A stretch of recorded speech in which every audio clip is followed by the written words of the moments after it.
اللهم صل على محمد وآل محمد. اللهم صل على محمد وآل محمد وعجل فرجهم. لا تكون مسوقة لبيان الموضوع حيث يكون في التالي منوطا بشرط على وجه يمكن فرض الحكم بدونه الى آخره. کہاں پہنچے تھے ہم یہاں پہنچے تھے کہ مفاہیم میں سے مفہوم شرط کے بارے میں پڑھ رہے تھے. مفہوم شرط میں ہم نے کہا تھا کہ محل نزاع ہمارا کس جگہ پہ ہے. مفہوم شرط میں ہم کیا بحث کرنا چاہتے ہیں. وہاں پہ ہم نے کہا تھا کہ مفہوم شرط آیا مفہوم شرط کے لیے جملے شرطیہ کے لیے مفہوم ہے یا نہیں ہے. اس بات کو ثابت کرنے ہم نے کہا تھا کہ جملے شرطیہ میں جب جملے شرطیہ آتا ہے تو وہ دو طرح سے آتا ہے. ایک کل عرض کیا تھا کہ جملے شرطیہ اس وجہ سے آتا ہے تاکہ بیان کرے کہ اس جملے کا جو حکم ہے اس کا موضوع کیا ہے. لے بیان موضوع الحکم. لیکن موضوع حکم کو کس طرح بیان کرتا ہے؟ اس طرح بیان کرتا ہے کہ یہ حکم اس موضوع کے بغیر اثراً قابل تصور ہی نہیں ہے. جیسے کہ ہم نے کل مثال دی تھی ان رزقت ولدن فاختنہ. ٹھیک، ان رزقت جملہ شرطیہ اگر آپ کو بیٹا ہو تو. ایک بیان یہ تھا کہ جملہ شرطیہ اس لہجے کے ساتھ آتا ہے. دوسرا جملہ شرطیہ اس لب و لہجے کے ساتھ نہیں آتا ہے. نہیں آتا ہے کہ بیان کرے کہ موضوع حکم علی وجہ ہے کہ بدون موضوع حکم کا تصور ممکن نہیں ہے، بلکہ بدون اس بیان کے علاوہ بھی آپ تصور کر سکتے ہیں کہ حکم لاگو ہو سکتا ہے موضوع پر. مثال کے طور پہ مثال پیش کرتے ہیں کہ ان احسن صدیقوں کا مثلا اگر آپ کا دوست آپ کے ساتھ احسان کرتا ہے، علیکم السلام ورحمۃ اللہ، آپ کے ساتھ بھلائی کرتا ہے، آپ کے ساتھ نیکی کرتا ہے، فاحسن الیہ. جملے شرطیہ میں پہلے کہ ان احسن صدیقوں کا. صدیق یا صدیق کیا پڑھیں گے؟ صدیق اور صدیق میں کیا فرق ہے؟ صدیق بمعنی سچا اور صدیق بمعنی دوست. ان احسن صدیقوں کا. اب یہ جملہ شرطیہ میں ہے اگر آپ کا دوست آپ کے ساتھ بھلائی کرتا ہے تو فاحسن الیہ. اس کی جزا اور تعالی کیا ہے؟ آپ بھی اس کے ساتھ نیکی اور بھلائی کریں. اب اس کا جو لب و لہجہ ہے ایک موضوع ہے اور دوسرا اس پر حکم ہے. تعلیم حکم. حکم کیا ہے کہ آپ اس کے ساتھ بھلائی کریں. اگر آپ کو بیٹا ہو تو اس کا خطان کریں. ایک یہ لب و لہجہ تھا. ایک یہ ہے کہ اگر آپ کا دوست آپ کے ساتھ احسان کرتا ہے تو احسان کریں. اب سوال یہ ہے کہ ہمارا احسان کرنا آیا حتماً اور حتماً اس کے احسان کرنے پر موقوف ہے یا اس کے علاوہ بھی قابل تصور ہے؟ اس کے یعنی اس صدیق کے احسان کے بغیر قابل تصور ہے یا نہیں ہے؟ یعنی اگر وہ احسان نہ بھی کرے تو بھی موضوع احسان موجود ہے. کہتے ہیں کہ دوسرا یہ لب و لہجہ ہے جملے شرطیہ کا. دوبارہ فرق کریں. پہلا لب و لہجہ یہ ہے کہ حکم بدون موضوع قابل تصور ہی نہیں ہے. ولد کے بغیر خطان قابل تصور نہیں ہے. یہ لب و لہجہ یہ ہے کہ قابل تصور ہے، ممکن ہے. کہتے ہیں کہ یہ جو جملہ شرطیہ ہے اس نہج کا یہ ہمارا مورد بحث ہے. ہم یہاں بیان کرنا چاہتے ہیں کہ اگر اس قسم کا جملہ شرطیہ ہو تو آیا اس قسم کے جملہ شرطیہ کے لیے مفہوم ہے یا مفہوم نہیں ہے. یہ ہمارے مورد بحث میں داخل ہے. واضح ہے؟ آج اس کو باقی چھوٹی سی ایک دو چیزیں وہ عبارت پہ بیان کریں گے اور تشریح کریں گے. آج آسان ہے. الثانی اللہ تکون مسوقۃ لبیان الموضوع. اللہ تکون کی ضمیر کہاں جا رہی ہے؟ یہ جملہ شرطیہ اس کو نہیں لایا گیا لبیان الموضوع، موضوع کو بیان کرنے کے لیے، حیث یکون فی التالی، اس طرح کے یکونو، کون یکون، حیث یکون موضوع، کہ موضوع جو تالی میں ہے، ٹھیک ہے، یہ جو موضوع ہے فی التالی منوطن بالشرط علی وجہ یمکن فرض الحکم بدونہ، یعنی نہیں لایا گیا اس طرح کہ یہ موضوع اس طرح ہو، دائر مدار ہو کہ وہ اس تالی کو ہم فرض کر سکتے ہیں کس کے بغیر، اس شرط کے، اس موضوع کے بغیر، نہیں اس شرط کے بغیر، احسان کے بغیر۔ دیکھیں حیث یکون فی التالی منوطا بالشرط، کہ وہ منوط ہو شرط، علی وجہ یمکن فرض الحکم، ہم حکم کو فرض کر سکتے ہیں بدون ہی، بدون شرط، شرط کے بغیر، اگر وہ احسان نہ بھی کرے تب بھی ہم جو ہے وہ احسان کر سکتے ہیں۔ نحو قولہم، مثال کے طور پہ یہ ان کا قول ہے، ان احسن صدیقک، اگر آپ کا دوست آپ کے ساتھ احسان کرتا ہے، فاحسن الیہ، الیہ الی صدیقک، فإن فرض الإحسان إلى الصديق، کہتے ہیں کہ احسان کو فرض کرنا کس کے ساتھ، احسان دوست کے ساتھ، لا يتوقف عقلا موقوف نہیں ہے، علی فرض صدور الإحسان منہ، کہ صدیق سے احسان پہلے صادر ہو، وہ نیکی کرے تب ہو سکتا ہے، ایسی بات نہیں ہے۔ فإنه يمكن الإحسان إليه، جی فإنه يمكن الإحسان، احسان ممکن ہے، الیہ اس صدیق طرف، احسن او لم یحسن، وہ احسان کرے یا نہ کرے۔ عقل کہتی ہے کہ آپ اس کے ساتھ بھلائی کر سکتے ہیں، ضروری تھوڑے کہ ہمیشہ ذہن بریانی کھلائے تو پھر جو ہے صحیح بریانی کھلائے، پہلے بھی کھلا سکتے ہیں، واضح۔ وَهَذَا نَحْوُ ثَانِي مِنَ الشَّرْطِيَّةِ هُوَ مَحَلُّ النِّزَاعِ فِي مَسْأَلَتِنَا، یہ جو نحو ثانی ہے، یہ جو بیان ثانی ہے قضیہ شرطیہ سے، یہ مورد نزاع ہے ہمارے مسئلے میں، یعنی باب رابع میں۔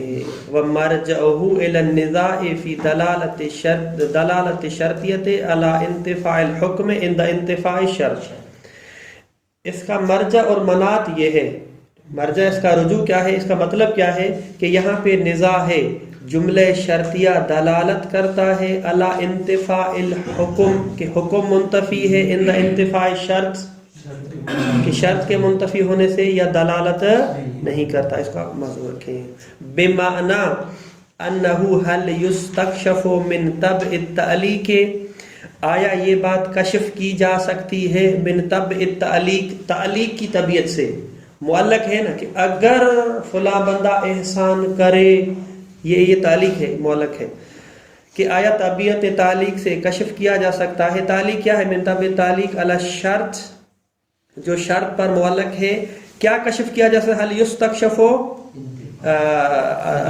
انتفاع نوع الحکم المعلق، وہ حکم معلق جو تھا اس کی نوعیت ہی منتفی ہے یا نہیں ہے، کل وجوب مثلا علی تقدیر انتفاع الشرط۔ آپ خود پریشان ہو گئے کہ یہ نو کیا ہوگا، اس وجہ سے مصنف انما قلنا میں اس کی تشریح کر رہے ہیں، لہذا پریشان نہ ہو، مصنف سمجھ گئے کہ یہاں پہ مسئلہ ہے۔ ترجمہ دوبارہ کرتا ہوں، بے معنی انہ هل یستکشف من طبع تعلیق علی شرط انتفاع نوع الحکم المعلق، وہ حکم جو معلق تھا کہ احسان کریں، کس پر معلق تھا؟ مقدم پر، یہ تو خود ختم ہو گیا، لیکن اس کی پوری جو ہے نا وہ صنف نوعیت ساری ختم ہو گئی، وہ منتفی ہو گئی یا نہیں ہو گئی۔ مصنف کہتے ہیں کہ ہم نے جو کلمہ استعمال کیا ہے نوع الحکم، نہ کہ کہا ہے شخص الحکم، دو قسم حکم، ایک حکم شخصی ہے اور ایک حکم نوعی۔ حکم شخصی یعنی حکم جزئی، حکم شخصی یعنی حکم جزئی، حکم نوعی یعنی حکم کلی۔ کیسے؟ مثال کے طور پہ مولا نے کہا ہے کہ پہلے شخصی کی مثال دیتے ہیں، اذا اراد العالم السفر فلیجب علیہ ان یؤتی الصدقۃ،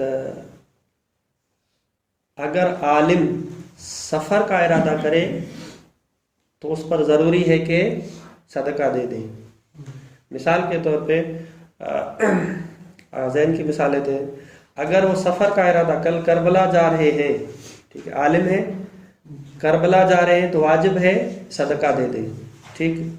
اب یہاں پر ایک موضوع ہے اور ایک حکم ہے.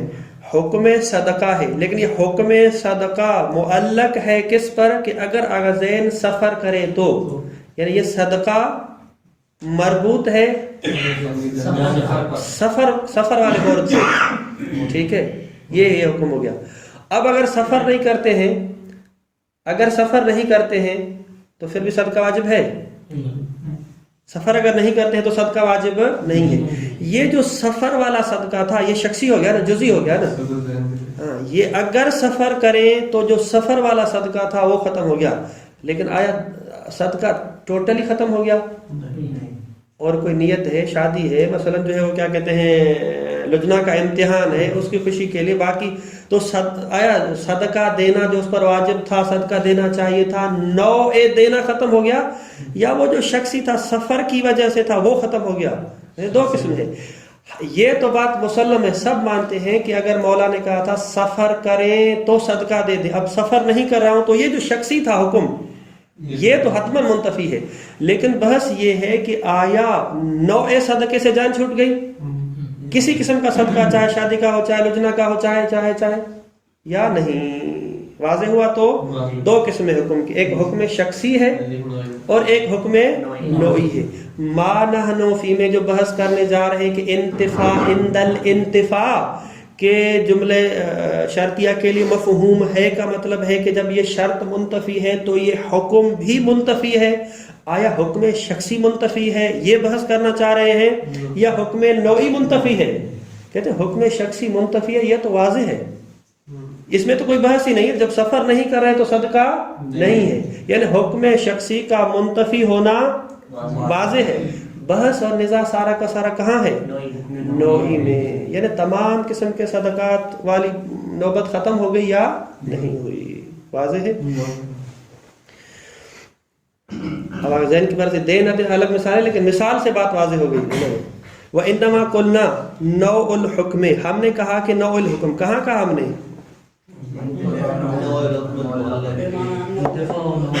احسنتم. انتفاع نوع الحکم المعلق، یہ جو ہم نے بات کی ہے، کیوں؟ لأن شخص کل حکم فی القضیۃ شرطیۃ، اس وجہ سے کہ قضیہ شرطیہ میں جو حکم شخصی ہے، شخص کل حکم یعنی حکم شخصی، او غیرہا، چاہے قضیہ شرطیہ ہو، قضیہ وصفیہ ہو، قضیہ لقبیہ ہو، خبریہ ہو، انشائیہ ہو، جو بھی ہو، یہ جو خود شخص حکم ہوتا ہے یعنی حکم شخصی اور حکم جزئی جو ہوتا ہے، ینتفی بانتفاع موضوعہ، یہ تو منتفی ہو جاتا ہے جب اس کا موضوع منتفی ہو جائے. سفر ختم، یہ شخصی حکم بھی ختم. او احد قیود الموضوع، یا جو ہے نا موضوع مقید تھا کہ جب کربلا کی طرف جائیں، پہلے تھا کہ جب سفر کریں، اب جب کربلا کی سفر تو قید، اب سفر تو جا رہے ہیں لیکن کربلا کی طرف نہیں جا رہے، وہ ہے کہ قید نہیں ہے اب. ٹھیک. او احد قیود الموضوع، تو وہ حکم شخصی ختم ہو گیا. سواء کان للقضیۃ مفہوم ام لم یکن، اب دوسری طرف چاہے ہم مفہوم کے قائل ہو جائیں یا قائل نہ ہو جائیں، شخصی حکم ہر صورت میں ختم ہے، اس میں کسی کو کوئی نزاع نہیں ہے. واضح ہے. یوں دیکھیں، ہم جملے شرطیہ کے لیے مفہوم کے ایک مرتبہ قائل ہوتے ہیں اور ایک مرتبہ قائل نہیں ہوتے ہیں. اگر قائل ہوتے ہیں کا مطلب ہے کہ انتفاع عند الانتفاع ہے، اگر قائل نہیں ہوتے ہیں تو انتفاع عند الانتفاع نہیں. دونوں صورتیں ہیں کہ یہ جو قضیہ شخصیہ ہے، آپ ادھر مفہوم کے قائل ہوں یا نہ ہو، یہ حکم شخصی ہر صورت میں منتفی ہے. واضح.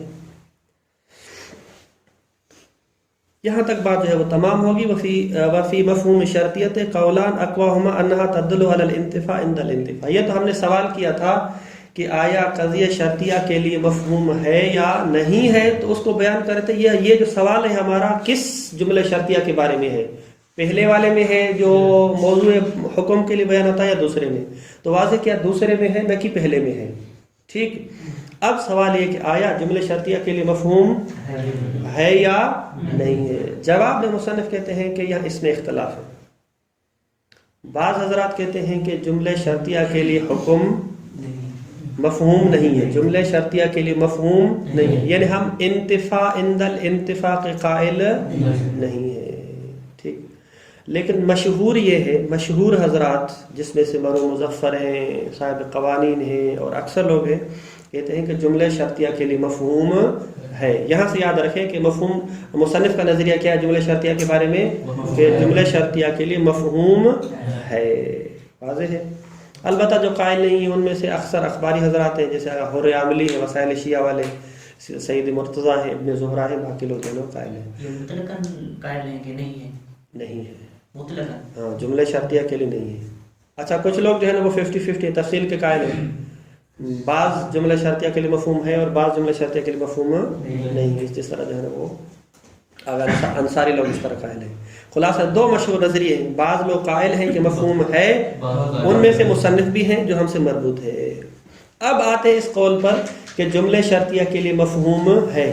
اگر جملے شرطیہ کے لیے مفہوم ہے تو اس مفہوم کو حاصل کرنے کے لیے کیا معیار ہے، یعنی کن شرائط کی بنا پر اور کن خصوصیات کی بنا پر جملے شرطیہ کے لیے مفہوم ہونا چاہیے، واضح ہے۔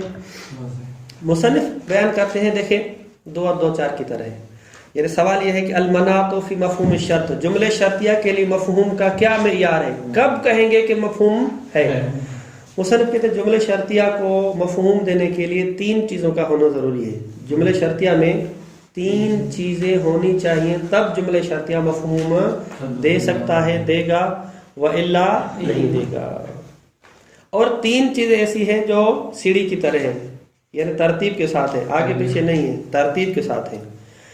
سب سے پہلی بات یہ ہے کہ آپ کو یہ ثابت کریں، ٹھیک ہے، چاہے وضعاً چاہے اطلاقاً، اس کی ہم بحث کریں گے، جملے شرطیہ دلالت کر رہا ہے، جملے شرطیہ دلالت کر رہا ہے کہ مقدم اور تالی کا آپس میں ربط اور تلازم ہے، آپس میں مربوط ہے، ٹھیک ہے، مقدم اور تالی آپس میں مربوط ہے۔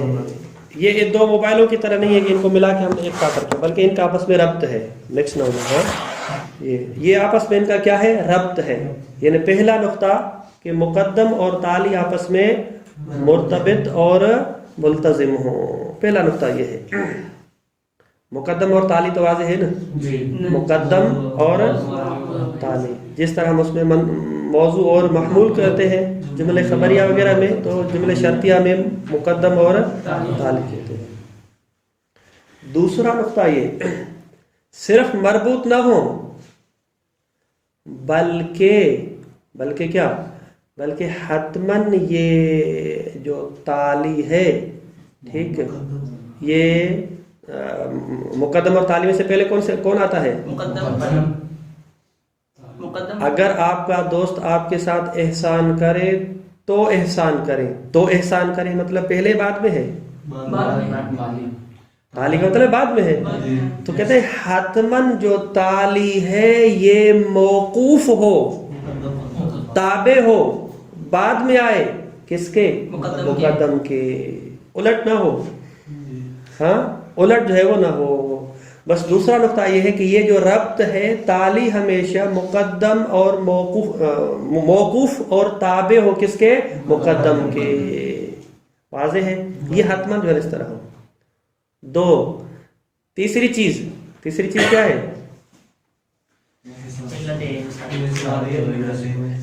علت انحصاری ہے۔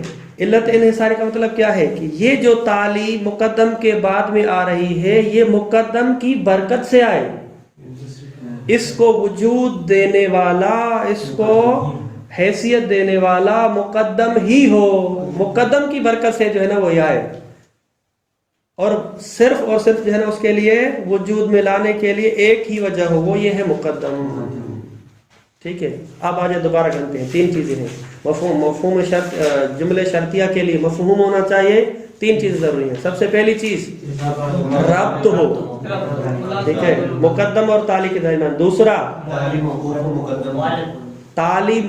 ہو مقدم پر، موقوف ہو اس پر، اس کے تابع ہو۔ 2، تیسری چیز علت مقدم کی وجہ سے ہو علت انصاری احسنتم، تالی کا قیام اور وجود منحصر ہو وجود مقدم پر، اور کوئی چیز اس کو وجود دینے والی بدیل موجود نہ ہو۔ اگر یہ تین چیزیں متوفر ہیں تو جملہ شرطیہ کے لیے مفہوم بنے گا، وإلا مفہوم نہیں بنے گا۔ ان میں سے ہر ایک کی تفصیل ہے، اس کو ہم عبارت کے ساتھ بیان کریں گے تاکہ خارج زیادہ نہ ہو جائے۔ تینوں شرطوں کا پایا جانا ضروری ہے، تینوں شرطوں کا پایا جانا ضروری ہے اور ترتیب کے ساتھ ہونا ضروری ہے۔ واضح ہے؟ تینوں شرطیں ترتیب کے ساتھ ہوگی۔ اب آتے ہیں کیسے، جو نا میں اس وجہ سے تھوڑا عبارت میں آپ دقت زیادہ کریں۔ المناط فی مفہوم الشرط ان دلالت الجملۃ الشرطیۃ علی المفہوم، کہتے ہیں جملے شرطیہ کا دلالت کرنا مفہوم پر تتوقف علی دلالتها، یہ موقوف ہے اپنی دلالت میں، ٹھیک، بالوضع او بالاطلاق، چاہے اس کا دلالت کرنا بالوضع ہو، یعنی اس کو وضعی اس وجہ سے کیا گیا ہے تاکہ یہ تینوں چیزیں اس میں موجود ہوں، او بالاطلاق، وضع اس وجہ سے نہیں کیا، لیکن مولا نے جب کلام کو مطلق چھوڑا تو اس اطلاق سے ہم اس کو یہی سمجھ رہے ہیں۔ اس کی بات آگے انشاءاللہ آج بیان کریں گے۔ تتوقف علی دلالتها علی امور ثلاثۃ مترتبۃ، تین چیزوں پر ہے لیکن تین چیزیں کیا ہیں؟ بالترتیب ہیں۔ احسنتم۔ نمبر 1 دلالتها علی الارتباط والملازمۃ بین المقدم والتالی، پہلی شرط یہ ہے کہ دلالتها جملہ شرطیہ دلالت کرے ارتباط اور لازمے پر مقدم اور تالی کے درمیان۔ نمبر 2 دلالتها یعنی جملہ شرطیہ دلالت کرے زیادتاً علی الارتباط والملازمہ، ارتباط اور ملازمہ ہے لیکن اس سے مازاد تھوڑی سی زیادہ ہے، وہ کیا؟ علی ان تالی معلق علی المقدم، کہ یہ تالی معلق اور لٹکی ہوئی ہے مقدم پر، وہ مترتب علیہ، مترتب یعنی موقوف ہے اس پر، وتابع لہو اور اس کی تابع ہے مقدم کی، فیکون المقدم سببا للتالی، بس مقدم سبب بنے گا کس کے لیے؟ تالی کے لیے۔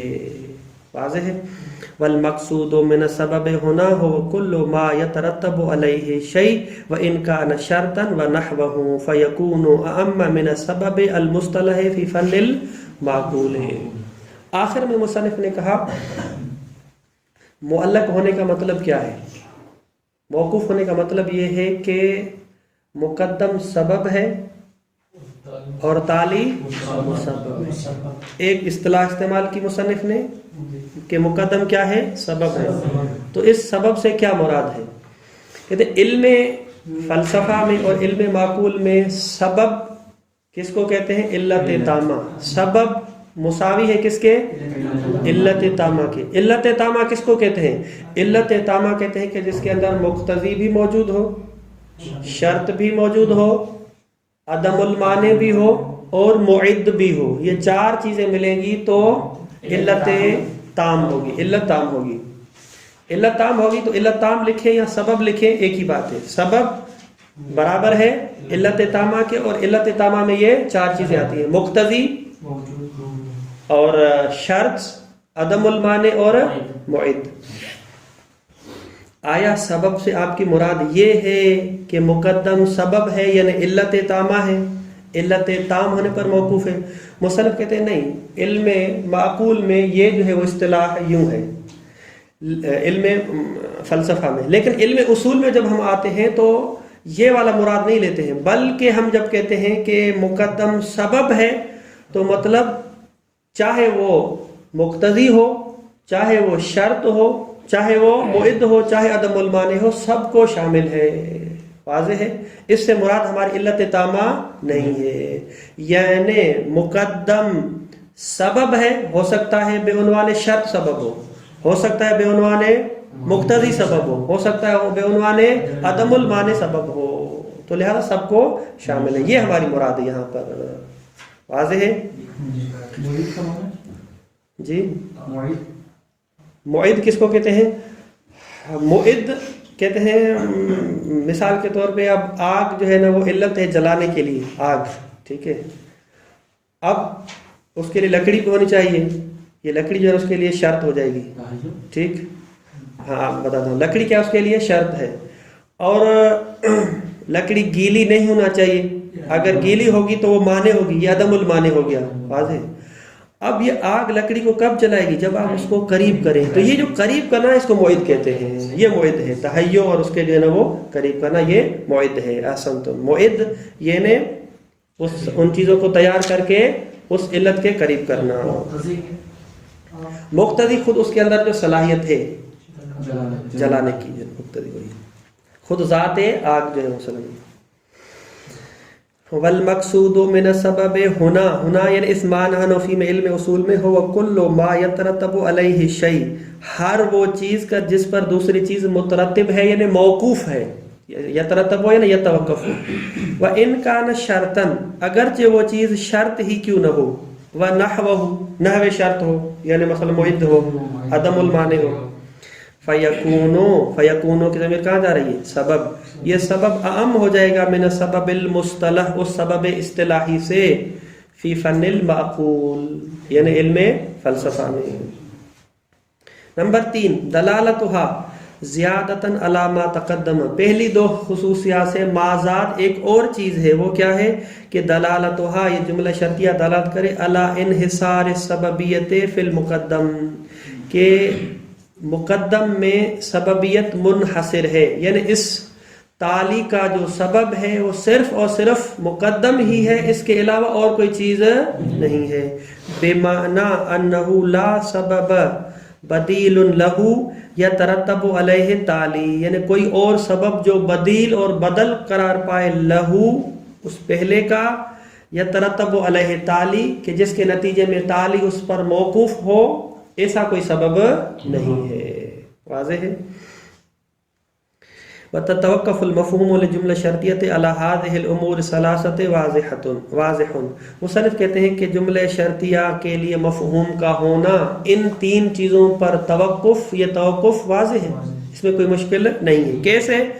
لأنه لو كانت الجملة اتفاقیۃ، اگر جملہ اتفاقیہ ہو، اس سے کس چیز کو رد کر رہے ہیں؟ یعنی پہلی شرط ہم نے کہا آپس میں ربط ہو، مربوط اور تلازم ہو، نہ کہ اتفاقی ہو۔ اگر اتفاقی ہو، او کانت تالی غیر مترتبا علی المقدم، یا تالی جو ہے وہ مترتب اور موقوف نہیں ہے مقدم پر، او کان مترتبا یا موقوف تو ہے ولکن لا علی نحو الانحصار فیہ، منحصر نہیں ہے، فإنه فی جمیع ذالک، ان تمام صورتوں میں لا یلزم من انتفاع المقدم انتفاع التالی، انتفاع التالی، مقدم کے انتفاع سے تالی کا انتفاع نہیں ہوگا۔ یہ مترتب تو ہے لیکن منحصر نہیں ہے، اس کا کیا مطلب ہے؟ مترتب ہے کہ مثلا کمرے کا روشن ہونا موقوف ہے کہ لائٹ چل رہی ہو، واضح ہے، یعنی ہم کہتے ہیں کہ کمرہ تب روشن ہوگا کہ جب لائٹ جل رہی ہو، تو روشن ہونا کس پر موقوف ہے؟ لائٹ پر، صحیح ہے، لائٹ کے بغیر ہو بھی نہیں سکتا، واضح ہے، لیکن یہ منحصر نہیں ہے، ہو سکتا ہے موم بتی سے، ہو سکتا ہے موبائل کی لائٹ سے، تو روشن ہونا موقوف ہے گلوب کے جلنے پر، لیکن یہ توقف انحصاری نہیں ہے بلکہ بدیل بھی ہے۔ ہم کہتے ہیں کہ اس کا ہاتھ جلنا موقوف ہے کس پر؟ آگ پر۔ واقعی نہیں، ہاتھ کب جلے گا؟ جب آگ ہو، لیکن منحصر نہیں ہے۔ کیوں؟ کیونکہ جو ہے نا وہ اگر کوئی گرم چیز ہے، بجلی ہے، اور کوئی چیز ہے مثلا، تو اسے بھی ہو سکتا ہے، آگ سے نہیں ہے، باقی بھی چیزیں ہیں۔ علت منحصرہ کا مطلب ہے کہ اور کوئی علت اس کے لیے نہیں، ایک ہی علت ہو، واضح ہے۔ وَإِنَّمَا الَّذِي يَنبَغِي إِثْبَاتُهُ هُنَا هُوَ أَنَّ الْجُمْلَةَ ظَاهِرَةٌ فِي هَذِهِ الْأُمُورِ الثَّلَاثَةِ وَضْعًا او اطلاقا لتکون حجتا فی المفہوم۔ مصنف کہتے ہیں یہ جو آپ ابھی تک جو آپ کو ہم نے بیان کیا یہ تو واضح تھا، آپ کو پتا تھا، یہ جو ہم نے باتیں کی ہیں کہ یہ 3 چیزیں ہونی چاہیے، واضح تھی، آپ کو معلوم تھی۔ اصل بات تو ہماری یہاں سے شروع ہونے لگی ہے، وہ کیا کہ اگر یہ تینوں چیزیں ہو جائیں، ان تینوں چیزوں کے حاصل ہونے کے بعد آیا جملہ شرطیہ ظہور رکھتا ہے مفہوم میں یا نہیں رکھتا؟ اگر رکھتا ہے تو وضعن ہے یا اطلاقاً ہے۔ یعنی اگلا ہمارا جو دور مہم ہے وہ کیا کہ آیا ان تین چیزیں، یہ تین شرائط متوفر ہیں ہمارے پاس، تینوں متوفر ہیں. سوال کیا ہے کہ آیا جملہ شرطیہ ان تینوں چیزوں کے ساتھ ہونے کے باوجود ظہور رکھتا ہے مفہوم میں وضعاً یا اطلاقاً یا نہیں رکھتا؟ سوال واضح ہے. مصنف کہتے ہیں کہ یہاں پہ بحث ہے کہ آیا یہ جو تین چیزیں ہیں، ٹھیک، جملے شرطیہ کے اندر وضعاً موجود ہیں یا اطلاقاً موجود ہیں. یعنی واضح نے جملے شرطیہ کو وضع ہی اس وجہ سے کیا ہے کہ یہ تینوں چیزیں پائی جائیں، یا نہیں یہ تین چیزیں ہم کہاں سے سمجھ رہے ہیں؟ اطلاق سے. اطلاق تو واضح ہے نا. اطلاق یعنی مولا نے جب کوئی قید نہیں لگائی، کہا ہے کہ بھئی یہ پانی گرم ہوگا آگ سے، اس کا مطلب ہے کہ اور کسی چیز سے گرم نہیں ہوگا، مطلق چھوڑ دیا. اگر اور کسی چیز سے گرم ہوتا تو مولا بتا دیتے. واضح ہے؟ سوال واضح ہے. سوال یہ ہے کہ یہ جو تینوں چیزیں ہیں ان کے ذریعے جملے کے لیے مفہوم ظہور ہوگا، لیکن آیا یہ وضعاً ہے یا اطلاقاً ہے؟ ان تینوں چیزوں کا ہونا جملے شرطیہ میں وضعاً ہے، یعنی جملے شرطیہ کو موضوع ہی اس وجہ سے کیا ہے، بنایا ہی اس وجہ سے ہے کہ تاکہ یہ تین چیزیں اس کے اندر پائی جائیں، یعنی ان کا استفادہ جو ہے وہ اطلاق سے ہوگا، یا کچھ ان میں سے پہلی اور دوسری وضعاً ہے اور تیسری جو ہے وہ اطلاقاً ہے. اختلاف اس میں واضح ہے. مصنف آتے ہیں اور اس کو بیان کرتے ہیں کہ پہلی اور دوسری چیز اس کو ہم بالوضع سمجھیں گے اور تیسری چیز کو بالاطلاق سمجھیں گے.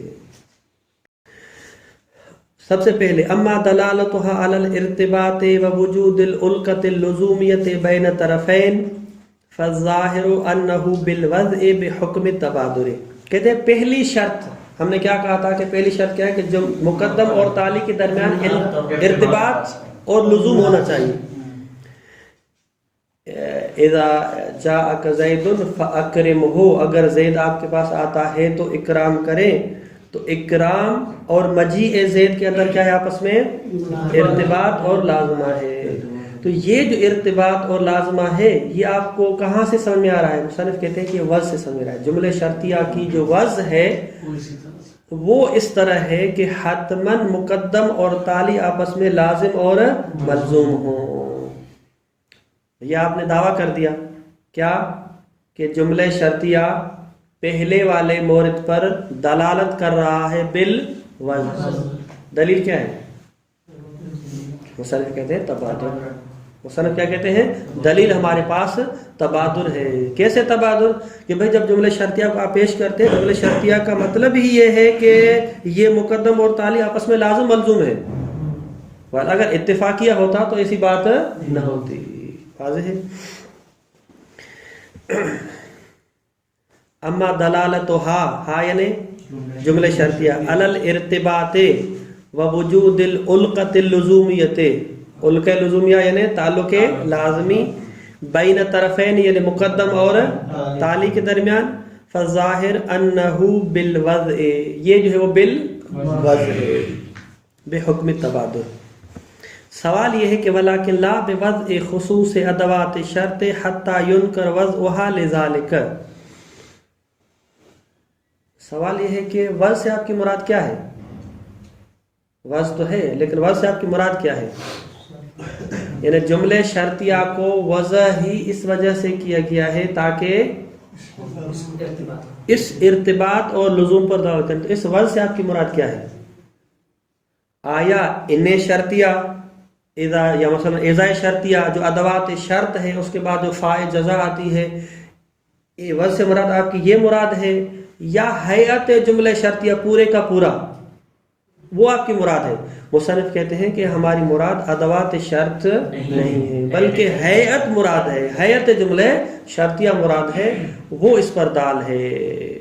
کیوں؟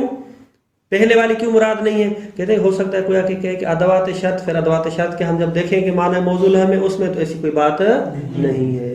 ٹھیک ہے، اس وجہ سے کہتے ہیں ہیئت سے ایسا پتہ چلتا ہے. ولیکن لا بوضع خصوص ادوات شرط، لیکن وضع سے ہماری مراد ادوات شرط نہیں ہے. حتی ینکر وضعها، حتیٰ کہ انکار کیا جائے وضعها کس کی طرف ضمیر جائے گی؟ ادوات کو وضع کیا گیا ہو لذالک، اس کس کے لیے؟ احسنتم، اس ارتباط کے لیے. یعنی آپ کوئی آ کے دعویٰ کرے بھائی ان ادوات کو ارتباط کے لیے وضع کیا گیا ہے، ہم نے جب جا کے دیکھا ڈھونڈا ان کو تو نہیں ملا، تو آپ کہتے ہیں یہ تو اس کے لیے کہتے ہیں ہماری یہ مراد نہیں ہے. بل بوضع الہیئۃ ترکیبیۃ، بلکہ وضع سے مراد ہیئت ترکیبیہ للجملۃ شرطیۃ بمجموعہا، مجموعہا یعنی مقدم، تالی، ادوات شرط، جزائے شرط ملا کے سب اس کی جو حیت ہے اس سے ہمیں یہ پتہ چلتا ہے. اصول اول کے بالکل شروع میں چلے جائیں. وصف المرکبات کی جب ہم نے بحث کی تھی تو وہاں پر ہم نے سوال کیا تھا کہ جو مفردات ہیں اس کو تو واضح نے وضع کیا ہے، مفردات کو تو واضح نے وضع کیا ہے نا. مثلا ایک بات ہے کہ یہ جو مفردات اس کو کس نے وضع کیا ہے، گلاس کے لیے کس نے لفظ وضع کیا، مثلا ٹیبل کے لیے کس نے لفظ وضع کیا، تو ہم نے کہا تھا وہاں پہ ایک واضح موجود ہے، اس نے وضع کیا ہے. ان جملوں کو کس نے وضع کیا؟ آیا وہاں پر بھی کوئی ایسا شخص ہے جو بیٹھ کے جملے بنا رہا تھا، وضع کر رہا تھا، یہ جملہ اس کے لیے، جملہ اس کے لیے، یا نہیں؟ جملوں کو وضع کرنے کی اصلاً ضرورت نہیں ہے. ٹھیک ہے، تو وہاں پر ہم نے کیا کہا تھا وضع مرکبات میں؟ ہم نے وہاں پر یہ کہا تھا کہ مرکبات کو الگ سے وضع کرنے کی، حیات کو الگ سے وضع کرنے کی ضرورت نہیں ہے. اب یہاں پر اس وجہ سے اشکال نہیں آتا ہے کہ اگر آپ ادوات کے وضع کی بات کریں گے تو اشکال کریں گے، لیکن حیات کی وضع چونکہ الگ سے نہیں ہے، وہ بالطبع ہے، تو لہذا یہ اشکال وہاں پہ نہیں آئے گا. بل بوضع الہیئۃ ترکیبیۃ للجملۃ شرطیۃ بمجموعہا وعلیہ، علیہ یعنی علیہ، اگر یہ جملہ شرطیہ بے وضعہا دلالت کر رہا ہے ارتباط پر. ٹھیک، اگر ہم مان لیتے ہیں کہ جملہ شرطیہ جو ہے وہ دال ہے کس پر؟ اس ارتباط اور لزوم پر. ٹھیک، یہ جو دلالت ہے بالوضع ہے یا بالاطلاق ہے؟ بالوضع ہو گئی، منتہا بالوضع، نہ کہ ادوات کی برکت سے بلکہ حیت کی برکت سے. لیکن ثابت تو ہوا نا، کیا ثابت ہوا؟ کہ بالوضع ہے. دوبارہ میرے ساتھ آ جائے، میرے ساتھ ہے.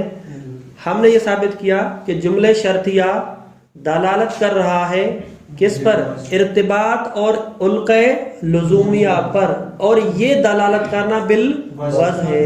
یہ اس کا موضوع یہی ہے کہ لزوم پر دلالت کرے.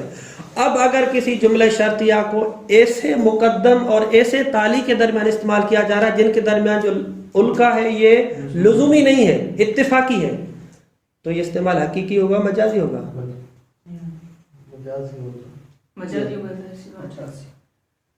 سوال واضح ہوا؟ اگر ہم یہ کہتے ہیں کہ جملہ شرطیہ کو اس وجہ سے وضع کیا گیا ہے تاکہ مقدم اور تالی کے درمیان جو علقہ ہے وہ علقہ لزومیہ ہو، اس پر دال کرے. اب اگر ایسے علقے کے درمیان استعمال کیا جا رہا ہے جو لزومی نہیں ہے، اتفاقی ہے، کیسے؟ کہ جب بھی سورج چڑھتا ہے تو مرغا جو ہے وہ اذان دیتا ہے. ٹھیک ہے، یہ اتفاقی ہے نا، مثلا فرض کریں، لزومی تو نہیں ہے. تو آیا یہ جو استعمال ہے یہاں پر یہ حقیقی ہے مجازی ہے؟ کہتے ہیں اگر ہم وضع کی بات کر رہے ہیں تو پھر یہ مجازی ہو جائے گا. وعلیہ یعنی وعلی دلالتہا، شروع سے علی الارتباط، فاستعمالها فی الاتفاقیت، تو استعمالها یعنی استعمال جملۃ شرطیت، اس کو استعمال کرنا قضیہ اتفاقیہ میں یکون بالعنایت یعنی مجازن ہوگا، و ادعاء تلازم، اور ہم یہ دعویٰ کریں گے، حقیقت میں ہوگا نہیں، ہم تلازم کا دعویٰ کریں گے، والارتباط بین المقدم والتالی اذا اتفقت لهما المقارنۃ فی الوجود، جب دونوں کا جو ہے نا تقارن اور اتفاق ہو جائے وجود میں. جب بھی سورج نکل رہا ہے تو مرغا اذان دے رہا ہے. ٹھیک ہے، ہم کہیں گے کہ ان کے درمیان جو ہے نا ہم دعویٰ کر رہے ہیں کہ رابطہ جو ہے وہ موجود ہے. واضح ہے. واما دلالتها على ان التالی مترتب على المقدم، اس کو کل کے لیے رکھتے ہیں. صلی اللہ علیہ محمد وعلیہ الطاہرین.